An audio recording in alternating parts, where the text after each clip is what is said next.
ایک اور چہرہ بھی ہے جو بڑا اہم ہے پاکستان کی سیاست میں، اور ان کو بھی آپ نے بڑا قریب سے اسٹڈی کیا آفتاب صاحب، ان کے حوالے سے میں خصوصی آپ کا تجزیہ چاہتی ہوں۔ نواز شریف صاحب آج کل بڑے خاموش ہیں، آلدو وہ اپنے ایم پی ایز وغیرہ کے ساتھ پنجاب میں ملاقاتیں وغیرہ کر رہے ہیں، لیکن جب الیکشن بھی ہوئے اس کے بعد بھی جو رزلٹ سامنے آیا، ہمیں اندر کے لوگ یہ بتاتے ہیں کہ بڑے بڑے سینئر سیاستدان ان کے جو ہیں انہوں نے کہہ دیا کہ میاں صاحب یہ ہم ہار گئے۔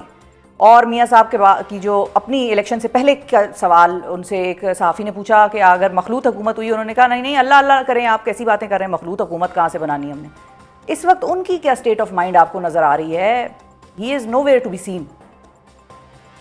میں سمجھتا ہوں اس وقت پاکستانی سیاست پر جو انتہائی پرٹربڈ اور ایک ڈسٹرب ہوئے دماغ ہو سکتے ہیں نا، جس کا دل، دماغ اور روح بھی باقاعدہ بے چینی کا شکار ہو، ان میں سر فہرست میاں نواز شریف ہے، کیونکہ میاں نواز شریف کے ساتھ پے در پے ہاتھ کیا جاتا رہا ہے، اس لیے کہ ان کے پاس اور کوئی چوائس ہی کوئی نہیں تھی۔ عمران خان اور اس کے ساتھیوں نے، حواریوں نے ایسا نکرے لگایا ہوا تھا انہیں کہ ان کے پاس اور چوائس ہی کوئی نہیں تھی۔ بیچارے میاں صاحب خود آخری وقت تک کہتے رہے ہیں کہ تم عمران خان کو لارجر دین لائف کر جاؤ گے اس طرح، اگر اسے الیکشن لڑنے دو تو 30 سے زیادہ سیٹیں نہیں لے گا وہ، اور بات بھی بڑی حد تک درست تھی۔ ایک بڑی اہم شخصیت نے اس وقت مجھے یہ بتایا تھا کہ اس وقت حالات، تب تک کچھ جنبش باقاعدہ ہوئی نہیں تھی، باجوہ صاحب پر تول رہے تھے، سلوٹ تو مار رہے تھے، لیکن اندر معاملات انہوں نے اسکرپٹ لکھ رکھا تھا، انہوں نے اور ان کے ایک دو ساتھیوں نے، خاص طور پر جو سابق D G I S I ہیں، ان کا جو ایک اسکرپٹ تھا وہ لکھا جا چکا تھا، اس کے اوپر مہر بھی ثبت ہو چکی تھی واشنگٹن ڈی سی سے۔ لیکن یہ کہ ان دنوں وہ ایک بالکل امپارشل سا ایک بڑا ایک سینئر آدمی، اس نے مجھے کہا کہ حالات ایسے ہیں کہ تم دیکھ لینا، اگر یہ الیکشن میں چلا گیا عمران خان آج، تو جتنی ٹوٹل سیٹیں ہیں اتنے کینڈیڈیٹس اس کو نہیں ملیں گے، اور اگر اس کو انہوں نے ڈسرپٹ کر دیا، اس کی ٹانگ کھینچ کر معاملہ ختم کر دیا گیا، تو وہ حد سے تجاوز کر جائے گا، اتنا بڑا ہو جائے گا کہ ان سے سنبھالا نہیں جائے گا۔ دیکھ لیجئے وہی کچھ ہوا۔ ٹھیک ہے، اور نواز شریف صاحب واز فار سائٹڈ انف کہ وہ یہ چیز دیکھ رہے تھے اور انہوں نے اپنے پہلے ہی لوگوں کو آگاہ کر دیا تھا۔ اچھا، اور بندہ گواہ موجود ہے، گورنر سرور کو میں 20 دفعہ کوٹ کر چکا ہوں۔ گورنر سرور نے مجھے یہ کہا تھا، گورنر ہاؤس میں کہا تھا، میں نے کہا نا کہ ڈیلے کا ہے، گورنر صاحب لیٹ کیوں کر رہے ہیں، پھر آپ کیوں نہیں کر رہے یہ سارا معاملہ؟ انہوں نے کہا کہ ایک بندہ حائل ہے ہمارے رستے میں، ایک بندہ یہ کام ہونے نہیں دے رہا۔ انہوں نے کہا جی کون؟ کہتے نواز شریف۔ میں کہا پھر اس کے بغیر تو پھر معاملہ آگے نہیں چلے گا۔ تو وہاں پر ایک اور صاحب موجود تھے، وہ زیادہ باخبر تھے، انہوں نے کہا جی ان کی سنے گا کون؟ اللہ اکبر۔ نواز شریف صاحب کے بارے میں بھی ان کی سنے گا کون، تو بس پھر تو وی نو ویئر وی اسٹینڈ۔ اور فائنلی یہ بتائیے کہ کوئکلی، ٹائم میرے پاس کم ہے، بشریٰ بیگم کے حوالے سے پچھلے کچھ عرصے سے بڑی تنقید ہم نے سنی اور دیکھی، ان کی پارٹی کے اپنے لوگوں کی جانب سے بھی آف دا ریکارڈ ہمیں بتایا گیا کہ وہ سیاست میں آ رہی ہیں اور وہ سیاست کو لیڈ کرنے کی کوشش کر رہی ہیں، پھر چہمگوئیاں چلتی رہیں کہ شاید علی امین کے ساتھ ان کا کچھ مسئلہ ہے اور وہ علی امین چاہتے ہیں، پھر یہ ہوا کہ خبریں یہ آئیں کہ عمران خان نے علی امین کو عہدے سے ہٹایا اس لیے کہ شاید عمران خان صاحب کو اس بات کا شک ہے کہ بشریٰ بیگم کی جو گرفتاری اور وہ سارا معاملہ ہوا اس میں علی امین صاحب کا ہاتھ تھا۔ بشریٰ بیگم کیا اتنا ڈیزرو کرتی ہیں اس لیول کا کرٹیسزم؟ جسٹیفائیڈ ہے ان کے ساتھ؟ بالکل نہیں، میں نہیں ذاتی طور پہ سمجھتا۔ آپ کے سوال کے 2-4 مختلف حصے ہیں، ایک ایک کر کے نا اگر اس پہ غور کیا جائے۔ تو اس کے شوہر کی پارٹی ہے، اس کا شوہر تاریخ کا سب سے پاپولر لیڈر ہے اس ملک میں، تو اگر وہ اس کی غیر موجودگی میں لیڈ کرنا چاہتی ہے، اگر کہیں اس نے کوئی رمق دکھائی ہے تو اس میں حرج کیا ہے؟ کیا وہ کسی اور ملک کی شہری ہیں؟ کیا ان کے پاس ڈول نیشنلٹی ہے؟ کیا ان کے اوپر کچھ ایسے الزامات ہیں کہ وہ پبلک فگر بن ہی نہیں سکتی؟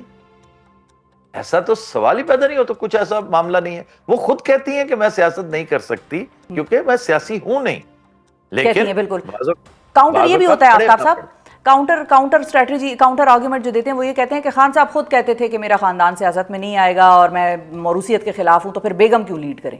इसलिए कि खान साहब ने कब कहा था कि आप मुझे अंदर फेंक देंगे और बगैर किसी वजह के मैं 550 दिन वहां पे बैठा हुआ बड़े आराम से अपनी पार्टी को बर्बाद होते देखूंगा।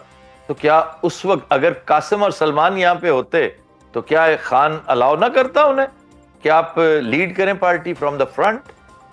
बिल्कुल सही। हालात, डेस्परेट मेजर्स जो होते हैं ना, वो लेने पड़ते हैं जब डेस्परेट सिचुएशंस होती हैं। डेस्परेट मेजर्स लेने पड़ते हैं जब डेस्परेट सिचुएशंस होती हैं। बहुत शुक्रिया अदा करेंगे जनाब आफ्ताब इकबाल साहब, नाजरीन हमारे साथ मौजूद थे। बड़े आसान की टीवी स्क्रीन पर आपने इनको सिना देखा, इनका तजिया सुना और उम्मीद करते हैं आपको पसंद आया होगा। मुझे जाना है एक छोटे से वक्फे पे, वक्फे के बाद जब वापस आएंगे तो बात करेंगे पीटीआई और हुकूमत के नुमाइंदे से और जानेंगे कि इस वक्त सिचुएशन सियासत की पाकिस्तान में है क्या, उनकी नज़र से उनको क्या नज़र आ रही है। एक वक्फे के बाद स्टे विद अस।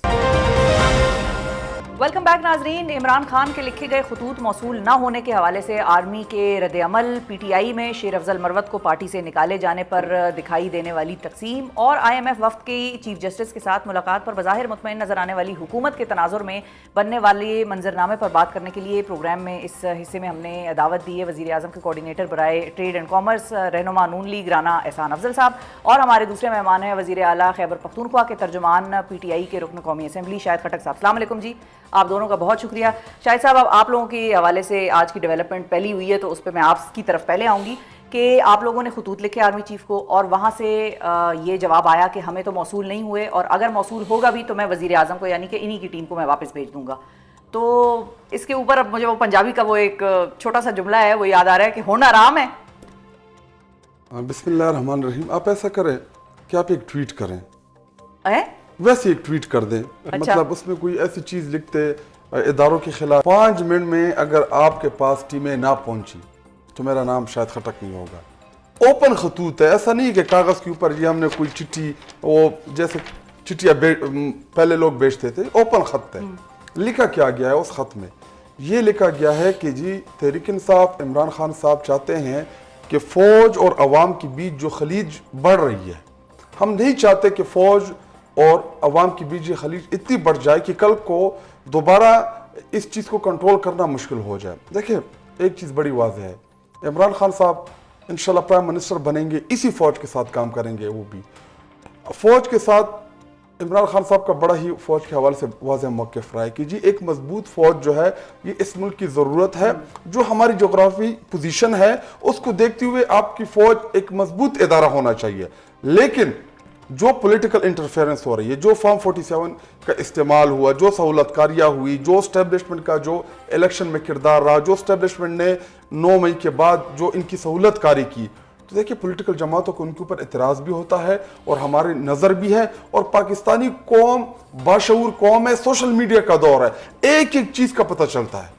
लेकिन इंटरफेरेंस हो भी रही है, मदाखलत आज भी हो रही है, अभी भी हो रही है, जिधर जिधर हुकूमत को रिक्वायर्ड होती है सहूलतकारी करते हैं। अच्छा, अब लेकिन उसमें जो मौक़िफ़ है वो ये है कि अगर मौसूल होगा तो मैं वज़ीर आज़म को भिजवा दूंगा वो खत। अब ये वही वज़ीर आज़म है कि जिनके साथ आप लोगों ने मुज़ाकरात ख़त्म कर दिए। देखिए हमने लिख दिया है, बाकी उनकी मर्जी कि वो क्या करते हैं उस चीज़ों को। ठीक है, अब आपकी तरफ आते हैं। अगर वो खत आप लोगों की टीम को मौसूल होता है, मिसाल के तौर पे पहुंच गया, चले भाई पोस्टल एड्रेस डाला और वो जो है वो रजिस्टर्ड, खान अब्बासी साहब कहते हैं रजिस्टर्ड पोस्ट करें पाकिस्तान के साबिक वज़ीर आज़म इमरान खान साहब, तो शायद पहुंचने की गारंटी ज़्यादा होगी, ज़रा पैसे खर्च करें। फिर आप लोग क्या करेंगे? बिस्मिल्लाहिर्रहमानिर्रहीम। पहले तो देखें ना, ये एक ख़त लिखा, फिर उन्होंने दूसरा लिखा, फिर उन्होंने तीसरा लिख लिया। पहले ख़त में उन्होंने कहा हमें दिलचस्पी नहीं है, ये हमारे मामलात नहीं है, ये दूसरी जगहों के मामलात हैं। अब अगर ये अभी बाज नहीं आ रहे